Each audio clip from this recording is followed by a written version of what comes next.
শুভেচ্ছা ও অভিনন্দন জ্ঞাপন করছি। মাসুদ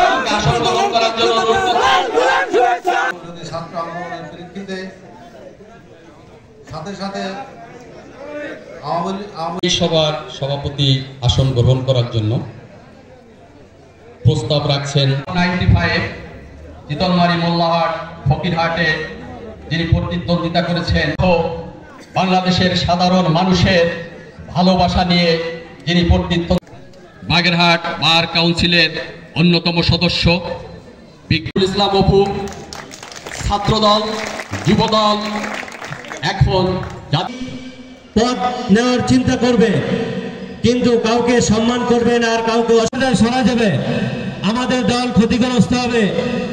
আপনারা এটা করবেন না। আমি আয়োজন করেছেন, আমি তাদের দৃষ্টি আকর্ষণ করব। আপনারা আগামীতে এই আমি ওদিকে না যেয়ে আপনাদের একটা মেসেজ দিতে চাই। দলের নেতা কর্মীদের পাশে থেকেছেন, যারা জেল জুলুম খেটেছেন তাদের আইনি সহযোগিতা দিয়েছেন, এমনকি দারিদ্রতা জন্য পরিবার অসচ্ছলতার জন্য অর্থ করে দিয়েছেন। আমি এবং উনি লিস্ট করে অনেক পরিবারকে এভাবে সাহায্য করা হয়েছে। আমি আপনাদের কাছে সবিনয় অনুরোধ রাখবো, আশরাফুল মাখলুকাত, মানুষ সৃষ্টির শ্রেষ্ঠ জীব, আপনাদের বিবেচনা আছে, আপনাদের মানবতা আছে, আপনাদের বিদ্যা আছে, বুদ্ধি আছে, সবকিছু দিয়ে আপনারা বিচার করবেন। আগামী নির্বাচনে কাকে জাতীয় সংসদে দেখলে বাগেরহাট 1 আসনের মানুষ খুশি হবে।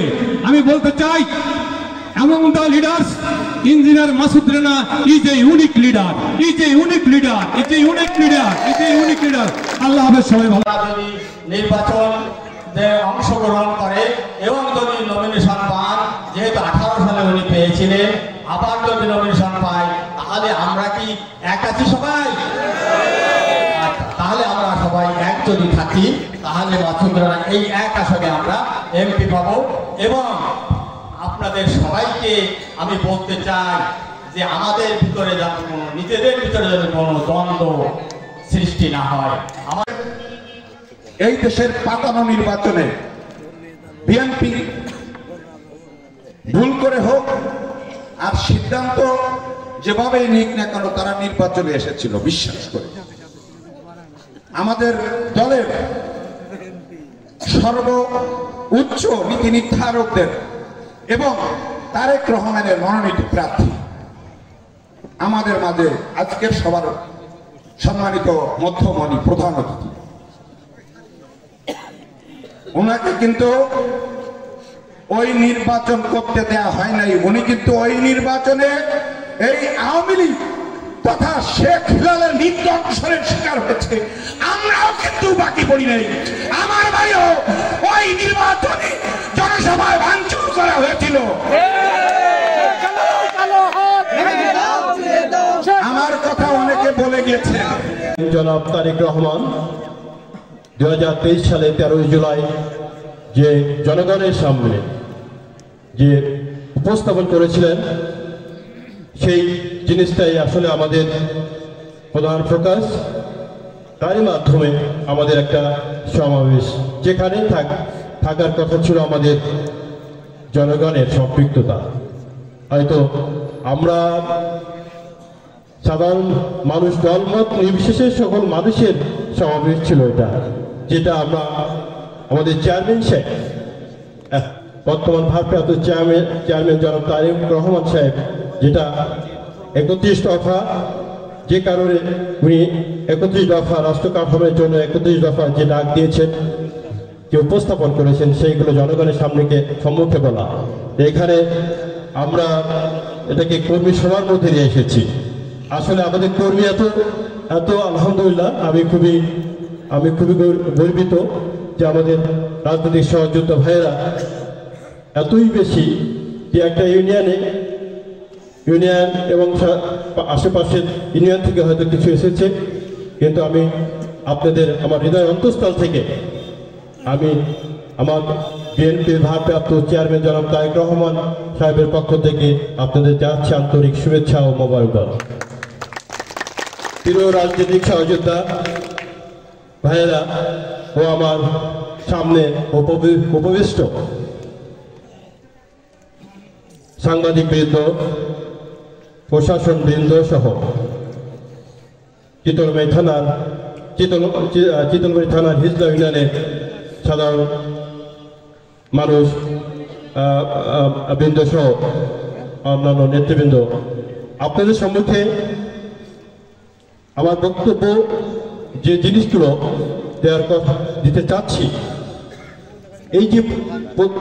এই যে বৈষম্য ছাত্র আন্দোলনে আপনাদেরই এলাকার একটা ছেলে সাব্বির, সেই সাব্বির আজকে তার জীবনের বিনিময়ে দেখিয়ে দিয়েছে কিভাবে আন্দোলন করতে হয়।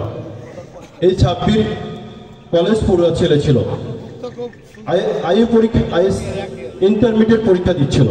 সেই অবস্থায় সে জীবনের তাগিদে সে মনে করছে যে না, এই বৈষম্য সমাজ ব্যবস্থাকে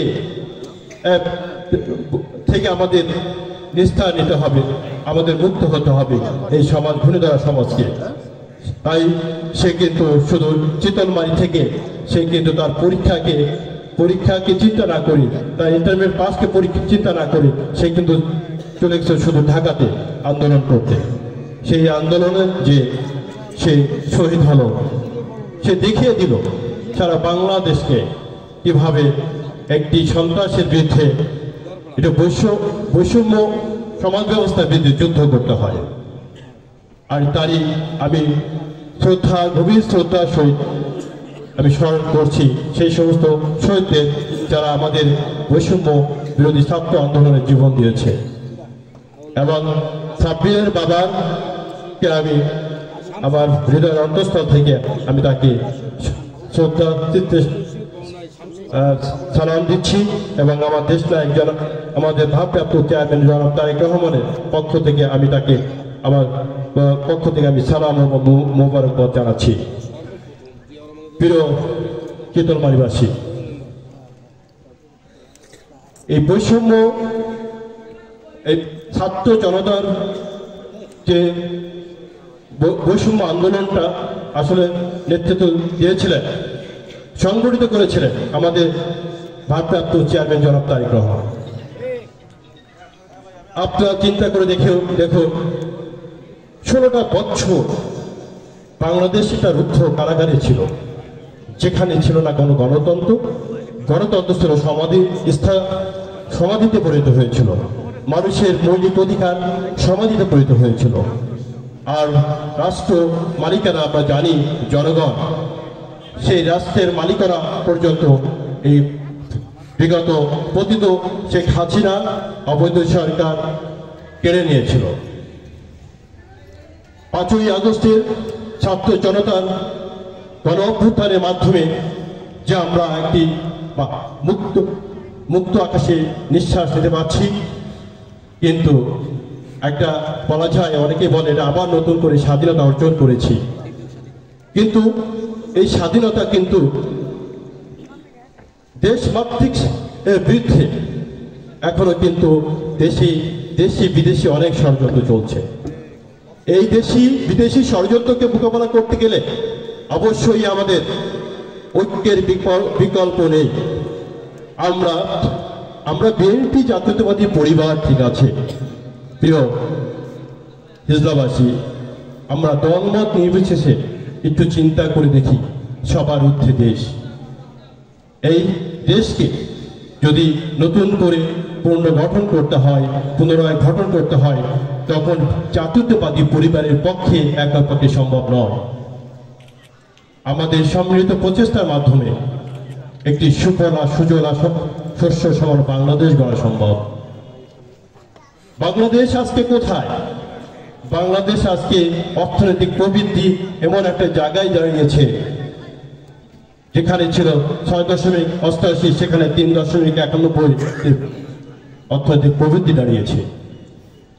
অর্থনৈতিক প্রবৃদ্ধি একটা দেশের উন্নয়নের মানদণ্ড। আপনারা যা উপার্জন করেন, যারা দেশে এবং বিদেশে সবকিছু সমন্বয়ে অর্থনৈতিক প্রবৃদ্ধি, যেটাকে বলা হয় জিডিপি, জিএনপি, যেটাকে gross domestic product, gross national product, এটা ওইটাকে আর কি আমি যা বুঝাইছি, ওই জিনিসটাই আমি আর ওইভাবে যাবো না। আজকে যদি আমার দেশটাকে আমরা যদি ভালোবেসে থাকি, আমরা সব কিছু ভেদাভেদ ভুলে যাই। আজকে আমি বলতে চাই, আজকে যারা এখানে সেই 28 অক্টোবর পর যারা রাজপথে ছিলেন, কষ্ট করেছেন, অলরেডি আপনারা বলেছেন, আমি নাই বলি, কিন্তু মনে রাখবেন যুদ্ধ সবাই করে না। 1971 সালের যুদ্ধে 30 লক্ষ শহীদের রক্তের বিনিময়ে দেশ স্বাধীন হয়েছে, কিন্তু আমাদের লোক সংখ্যা ছিল 7.5 কোটি। এরা তো এই নয়,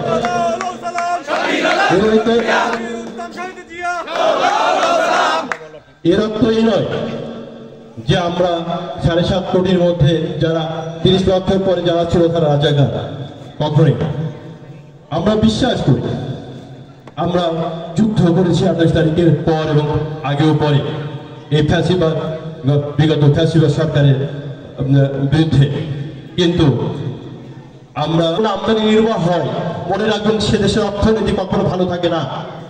আমরা কিন্তু যেমন শহীদ প্রেসিডেন্ট জিয়া রহমান সাহেব তলাবিহীন ঝুড়ি পেয়েছিলেন উনি যখন ক্ষমতায় এসেছিলেন। সেই তলাবিহীন ঝুড়ির সাথে যুদ্ধ করে করে দেশকে একটা অর্থনৈতিক নির্ভর দেশ হিসেবে বিশ্বের কাছে পরিচিতি লাভ করেছিলেন। সেই আজকে দেখেন অর্থনীতি, আজকে আমদানির কথা বলছি, আপনার বিদেশ থেকে আনি, শুধু বিদেশে দেই না। এইভাবে কিন্তু একটা দেশের অর্থনীতি চলতে পারে না। আমার শিল্প ধ্বংস হয়ে গেছে, আমার গার্মেন্টস সেক্টর ধ্বংস হয়ে গেছে, আমার এগ্রিকালচার ধ্বংস হয়ে গেছে। কত কিছু আগে ছিল আমাদের, আমরা বিদেশে থেকে বৈদেশিক মুদ্রা অর্জন করতাম। যা কোন কথা নাই বলি, একটা কথা মনে রাখবেন, আমি আমার সাংগঠনিক ভাইদের বলবো, আমার সংগঠনের ভাইদের বলবো, দেখুন 2040টা বছর দেশমাতা বেগম খালেদা জিয়া যে বাড়িতে বসবাস করেছিলেন, ঢাকা ক্যান্টনমেন্টের মিন্টু রোডে 40টা বছর জীবনযাপন করেছিলেন। সেই 40টা বছরে 2010 সালে 13ই নভেম্বর আমার দেশমাতা বেগম খালেদা জিয়াকে একই কাপড়ে বের করে দিয়েছিলেন সেই হাসিনা, ডাইনি হাসিনা। আপনারা মাফ করবেন, আমার মুখে যদি ভাষা শোভা পায় না, কষ্টে এই কথাটা বলেছি আমি। আল্লাহর কাছে ফরিয়াদ করেছিলেন, আল্লাহ তুমি এর নির্বাচিত হয়। অতএব আমাদের আচার আচরণ প্রত্যেকটা মানুষ কিন্তু অবজার্ভ করছে। আমার এই কথা আর কিছু কথা যে